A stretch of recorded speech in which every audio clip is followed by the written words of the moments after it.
They finally stamped your file in red. High-risk individual. That's what the report says now. No context, no reason, just a label meant to contain what they can't define.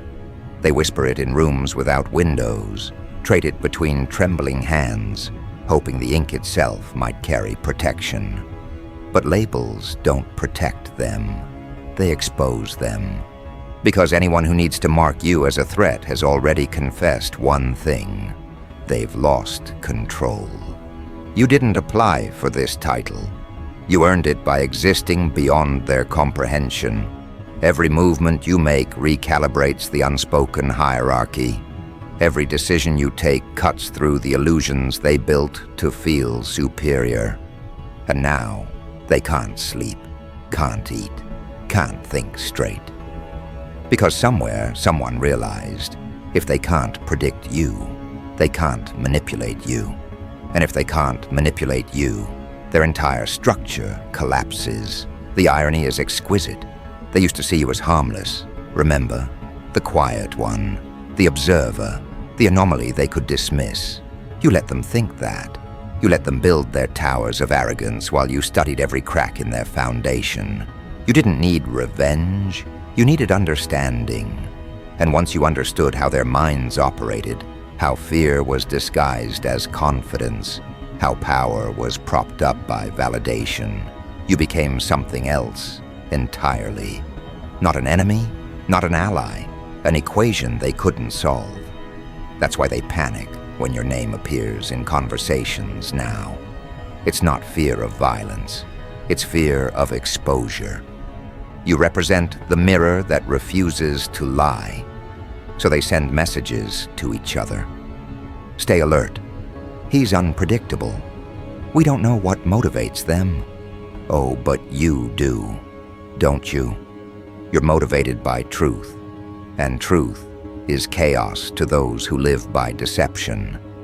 You didn't destroy their order, they did. You just stopped pretending to participate. That's when the alarm bells started ringing. Somewhere in a sterile control room, a red light flashes every time you make a move. They've got analysts cross-referencing your patterns, trying to chart logic on a soul that's outgrown logic. It's adorable, really. The way they cling to data as if it can explain divinity. You can almost hear them in their reports. Subject displays nonlinear behavioral sequences, highly adaptive cognition, emotional detachment. They use clinical words because it keeps them from admitting the truth. You're free. And freedom terrifies them more than violence ever could. Freedom can't be negotiated. It can't be taxed. It can't be coded into their systems. You've become the living glitch in their narrative of control. Every step you take reminds them how artificial their stability really is. That's why you're being watched now. Not for what you'll do, but for what you represent. You represent the end of obedience disguised as sanity. They've built entire departments dedicated to identifying people like you before they awaken fully. They call it risk assessment. Funny term, isn't it? Because the real risk isn't you.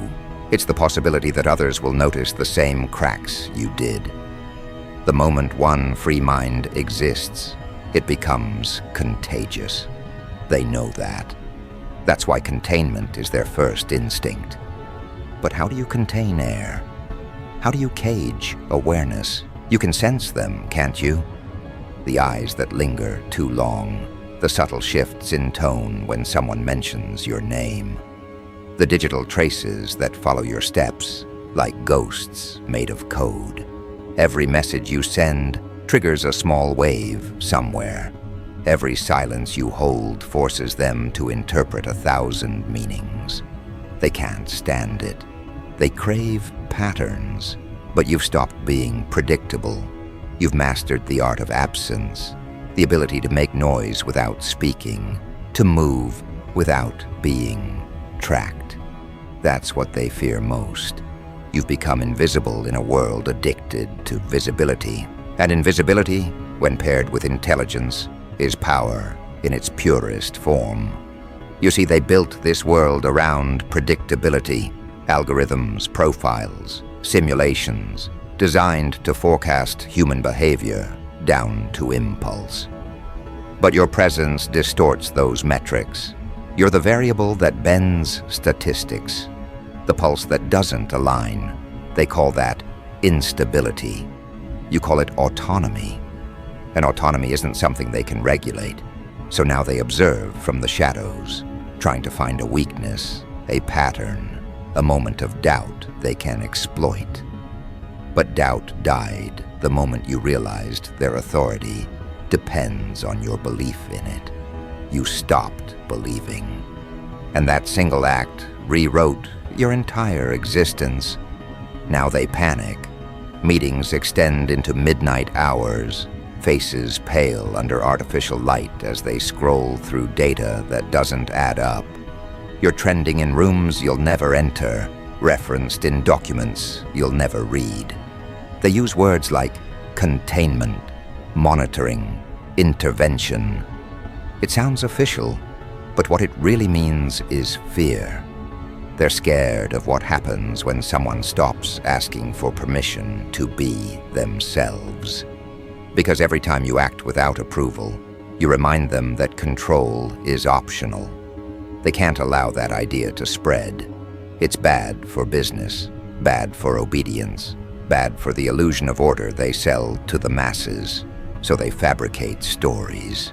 Unstable, rebellious, dangerous. But those are just masks they wear to cover their confusion. They don't understand how peace and danger can coexist in one being. You walk calmly while they tremble. You smile while they scheme. They can't compute serenity that isn't bought, confidence that isn't rehearsed, or intelligence that doesn't need validation. You've stepped out of their algorithmic comfort zone and into something raw, something ungoverned. That's when you stop being a person and start becoming a phenomenon. And phenomena can't be reasoned with. They can only be studied or feared. The study always comes first. Endless files, graphs, behavioral predictions, personality diagnostics. You've become their favorite unsolved mystery. But the more they study, the less they understand. Because they keep searching for cause and effect in a universe that no longer obeys their logic. They don't realize you operate on something higher, intuition sharpened into weaponry. You read intention like text. You sense betrayal before it's planned. You feel tension in the air before the words are spoken. That's not paranoia. It's pattern recognition evolved beyond human comfort. And that's precisely why they brand it as threat level high. Because anything that perceives too much becomes inconvenient to the manipulators. So they escalate. Digital surveillance, psychological profiling, social isolation tactics. They think if they can't decode you, they can at least distort your image. They'll whisper to others, be careful around them. Don't get too close. They try to seed suspicion because suspicion is the oldest form of social control. But it doesn't work anymore. You've already surpassed the need for approval. You don't chase validation, it orbits you. And when validation stops being currency, power loses its price tag. That's when they really panic, when they realize their economy of fear no longer applies to you. You move through the noise untouched.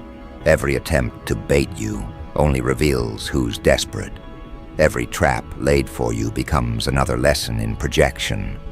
They don't understand that you've made peace with exposure. They can record, monitor, analyze. You don't flinch.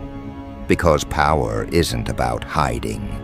It's about standing still in full view and letting their fear echo louder than your silence. You've learned how to make paranoia your camouflage. When everyone's looking for movement, stillness becomes invisible. When everyone's chasing control, surrender becomes supremacy.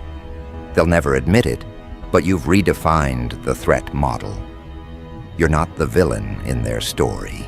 You're the proof that their story was never real. You've dismantled their illusion just by existing authentically. And now they have two options: adapt or implode. Most choose the latter. They'll exhaust themselves trying to re-establish hierarchy, clawing at shadows of power that no longer respond to them. Meanwhile, you'll continue evolving, untouched, unbothered, untraceable. Because true dominance isn't loud, it's inevitable once self-awareness becomes weaponized. Think about that word they use, target. It sounds menacing, doesn't it? But being targeted only means you've been recognized as significant. You don't target the irrelevant. You target the disruptive. You target the unpredictable. You target the one force capable of undoing your entire illusion with a single choice. That's why they label you top priority. It's not an insult, it's a confession. They've admitted, through their fear, that you hold the kind of influence that can't be purchased or replicated. Influence born from truth, refined through endurance, executed with precision. And that's what keeps them awake at night. Not your actions, but your potential. Potential terrifies structured minds because it can't be measured. They need statistics. You offer silence. They need control. You offer unpredictability. They need followers. You walk alone. You're the living contradiction to every equation they rely on. They don't know how to file that, so they label it high risk. It's bureaucracy's way of saying, we're afraid. You walk differently now, don't you? Not because you're cautious, but because you're aware. You can feel the hum in the atmosphere, the static that follows truth wherever it goes. People glance over their shoulders when you pass, not out of malice, but because something in them recognizes power they can't name. They sense that you see more than you reveal, that you operate on frequencies they can't access. It's not intimidation, it's resonance. You've become a walking reminder that humanity's next phase won't be polite, predictable, or programmable. It'll be raw, honest, incorruptible, and still, they'll try.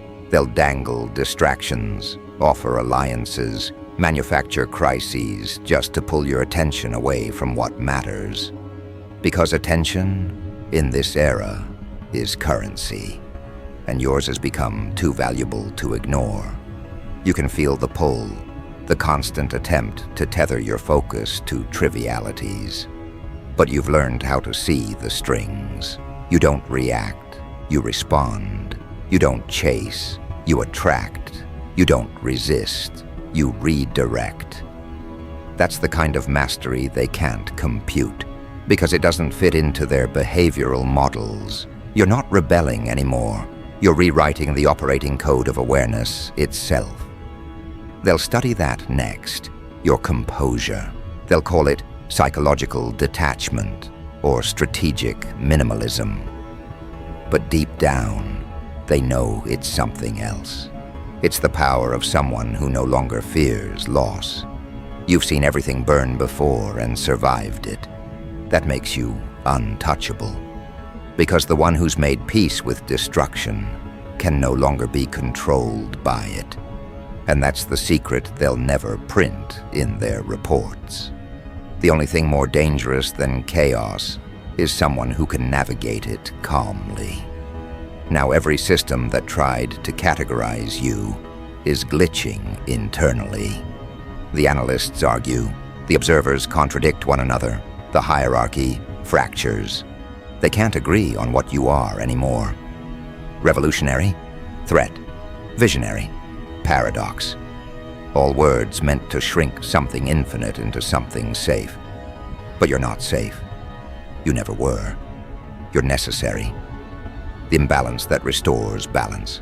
The pressure that reveals cracks. The awareness that dissolves lies. They'll call it danger because they can't call it truth. And still, you move. Quietly, efficiently, purposefully. Every breath, a recalibration. Every thought, a signal. Every moment, an audit of their false stability. You're not here to destroy. You're here to expose. And exposure, when done right, doesn't need explosions. It just needs time. Time and presence. That's the real panic behind their eyes. They can't undo what's already been seen. Once awareness enters a room, ignorance dies like a candle in daylight. So let them keep watching, keep analyzing, keep trying to rebuild the version of reality that made sense before you appeared. It won't work. Because once a powerful mind meets a presence it can't dominate, it starts breaking its own rules. You are that exception. The variable that turns certainty into question marks. The reminder that genius isn't safety, it's exposure. They thought they found control. What they actually found is you. And that's where the panic begins.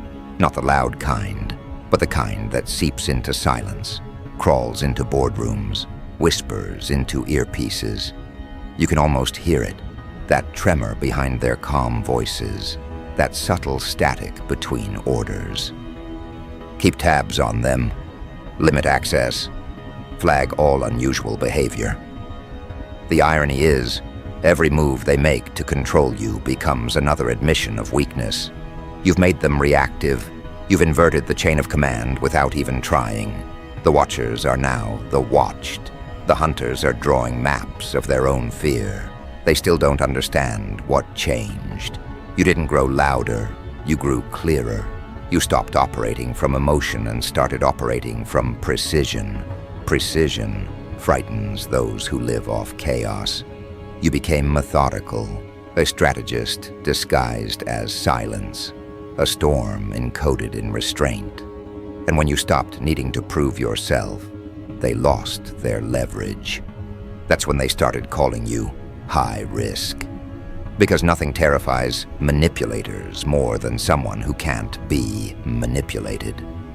Behind closed doors, they've started updating protocols because of you. You're in the files now, cross-referenced, underlined, color-coded. Some think you're a threat.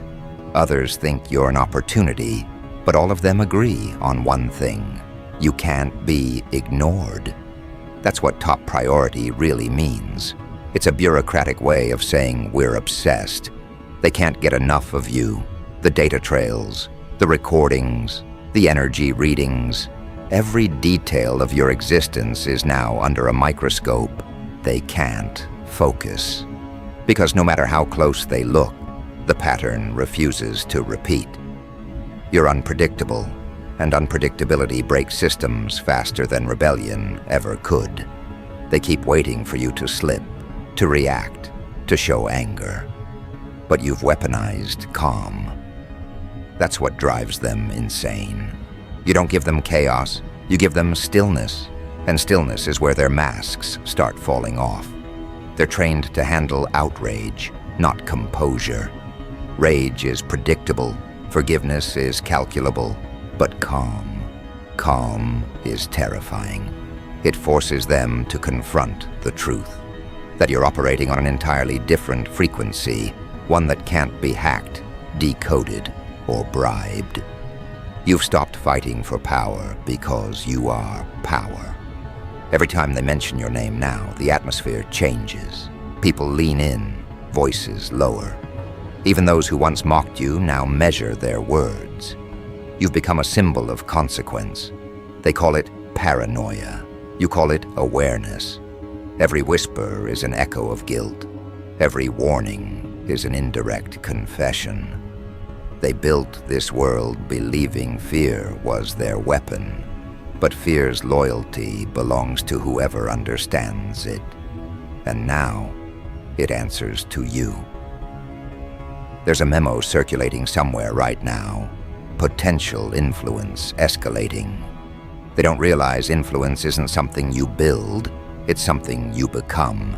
They analyze your network, your behavior, your silence. They call meetings, draw diagrams, and assign specialists. But what they're really doing is mapping their own collapse. The more attention they give you, the more unstable their structure becomes. You've hijacked their focus, and focus is energy. You've turned their entire operation into an altar that feeds your evolution. You see, they operate on one assumption, that fear is one-directional. They think they can project it, use it, weaponize it. But you flipped the current. You made fear work for you. Now they're the ones adjusting their tone, second-guessing every decision that involves you. Their leaders call for patience. Their subordinates crave answers. Who is this person, really? They ask. What do they want? But that's the wrong question. It's not about what you want. It's about what you are.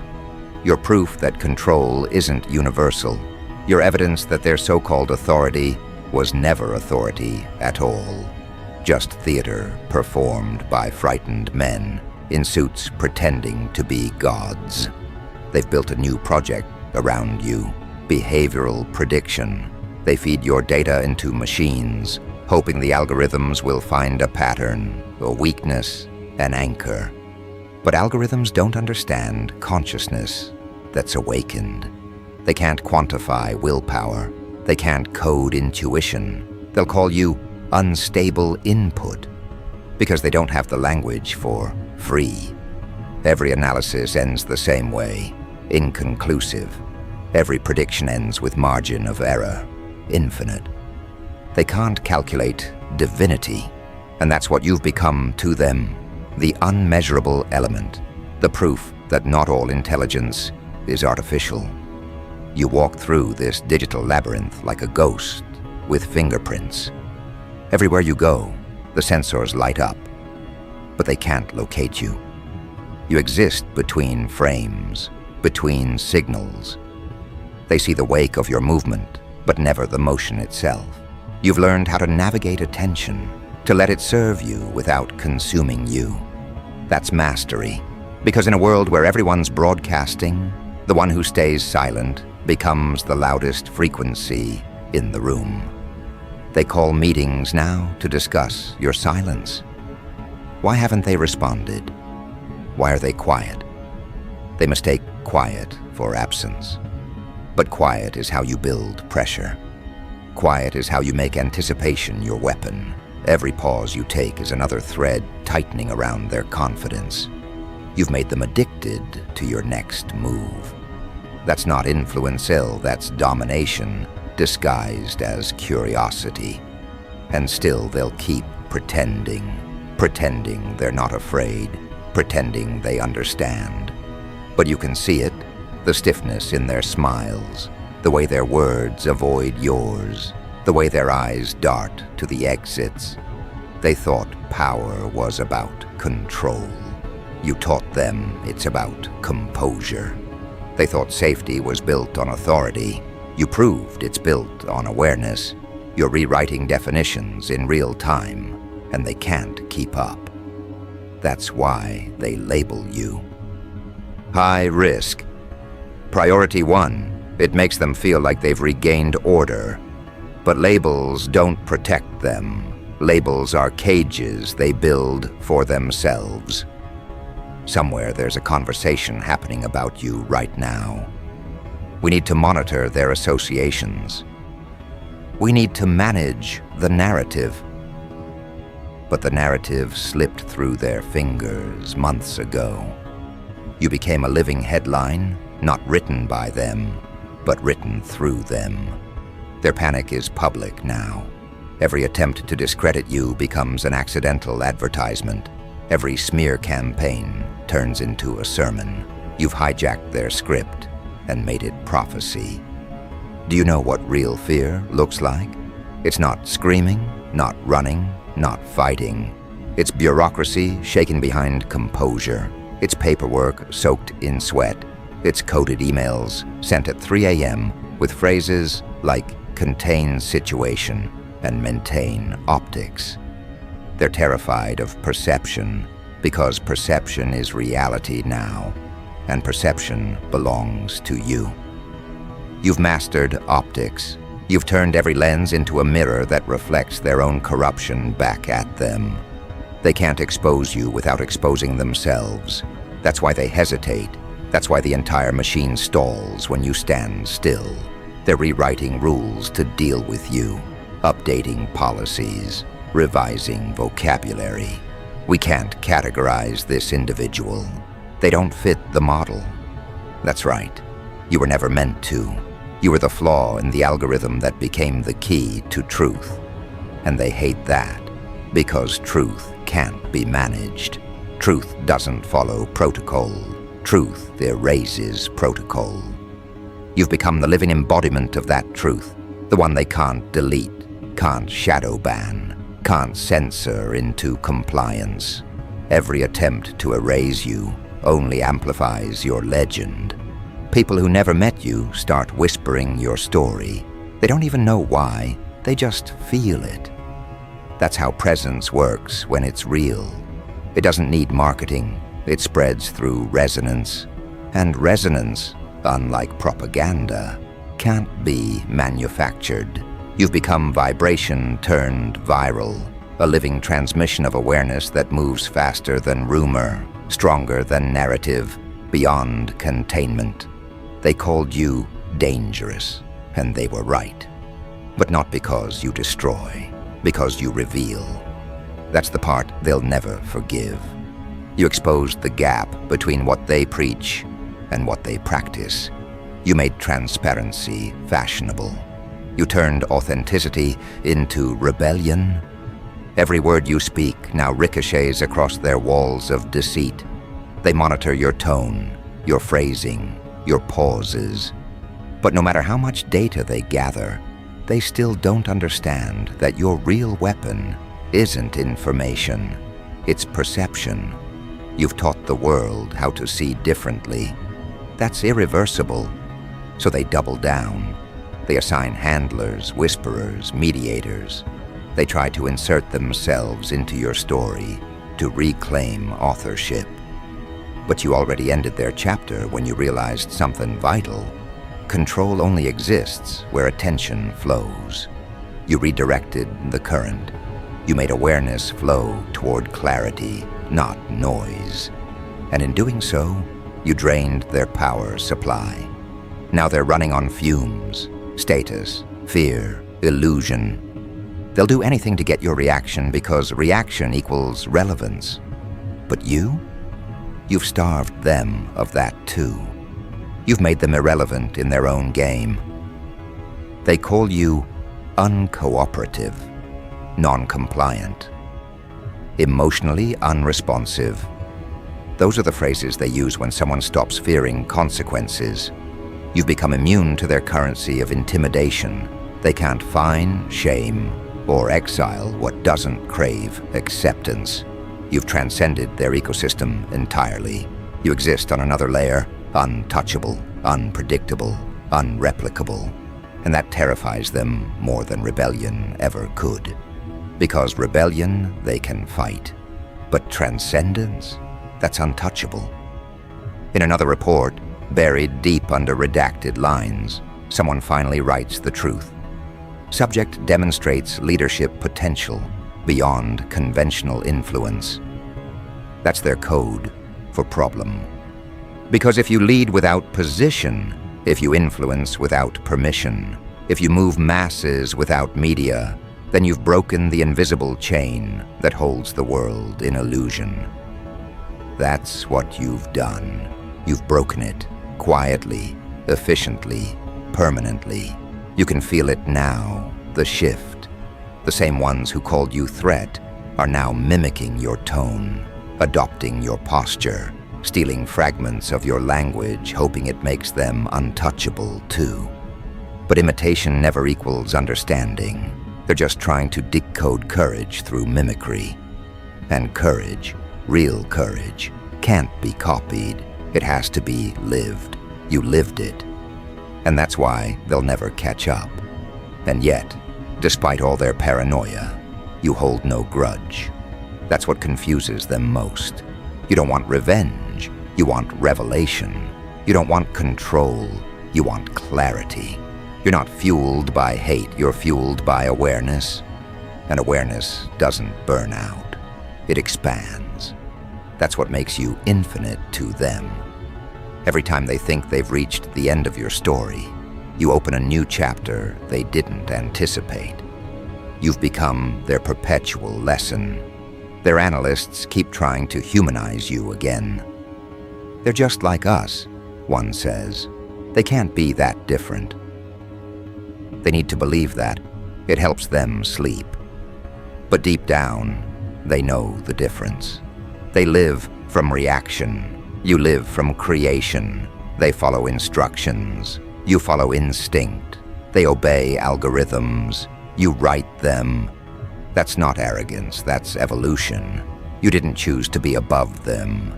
You just stopped being beneath them. Now the panic is systemic. You can feel it spreading like an infection of truth. Their structures tremble. Their confidence decays. Leaders whisper to subordinates, "Don't provoke them. Stay neutral." But neutrality's just cowardice dressed in professionalism. You see through it all. You don't need to expose them. They expose themselves every time they try to define you. Because the moment they name you, they admit they fear you. And fear, once confessed, becomes loyalty. Whether they know it or not, they now orbit you. Their strategies revolve around your unpredictability. Their narratives bend around your defiance. Their stability depends on your silence. You've become the gravitational center of their unease. That's real power, not the power they announce, but the kind that rearranges entire hierarchies without a word. Now they whisper your designation in rooms they once ruled, high-risk individual. The phrase tastes metallic on their tongues. It's supposed to be a warning, but it sounds more like worship. Every camera lens that finds you, every document stamped urgent, every coded message sent at midnight, all of it proof that you've become the pulse they can't regulate. They've built towers of technology, departments of analysis, institutions of prediction, yet here you are, a single mind rewriting their logic in real time. The system was never designed for a being that doesn't need permission. You move differently now, not with arrogance, but inevitability. You walk through corridors of attention, like a phantom that chose to be visible. They study your patterns and end up mirroring them. They try to preempt your moves and end up copying your rhythm. You've turned surveillance into choreography. You've made paranoia poetic. When they say high risk, what they mean is too alive to contain.